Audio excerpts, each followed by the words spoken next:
Hello everyone, कैसे हैं आप सब। Good morning. उम्मीद है सब अच्छे होंगे। आज की रीडिंग में हम देखेंगे मॉर्निंग थॉट्स क्या हैं आपके पर्सन के आपके लिए और आपके आपके पर्सन के लिए। ठीक है, तो देखते हैं कि क्या निकल के आता है आज की एनर्जी में। ट्रू देयर थॉट्स क्या हैं उनके आपके लिए। तो पहला कार्ड आपका चेक करते हैं कि आपके क्या दिल में क्या है उनके लिए। यहाँ पे मुझे दिखाई दे रहा है कि जैसे आप दोनों के बीच में कुछ कॉन्फ्लिक्ट्स वगैरह हुए हैं, कोई हार्ट ब्रेक हुआ है।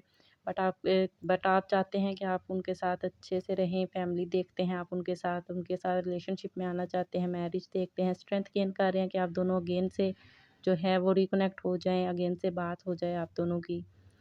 आपके पर्सन के थॉट्स क्या हैं चलिए चेक करते हैं। द सन की एनर्जी है, वो भी आपके साथ अबंडेंस देखते हैं, अपनी लाइफ देखते हैं, मैनिफेस्ट करते हुए दिखाई दे रहे हैं। आप दोनों का एक साइकिल है जो कंप्लीट होता हुआ मुझे यहाँ दिखाई दे रहा है। अट्रैक्शन बहुत है आप दोनों के रिलेशनशिप में। देखते हैं एंजल्स आपसे क्या कहते हैं। एंजल्स आपसे कह रहे हैं अपनी हेल्थ पे फोकस कीजिए, अपनी प्रॉपर नींद लीजिए, पॉजिटिव रहिए और अगर किसी की हेल्प चाहिए तो आप किसी पर्सन की हेल्प ले सकते हैं।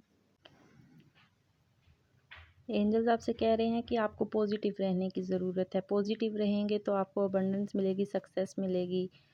रेडी रहिए, आपके फ्यूचर में अबंडेंस आती हुई दिखाई दे रही है। तो ये थी आज की एनर्जी आपकी।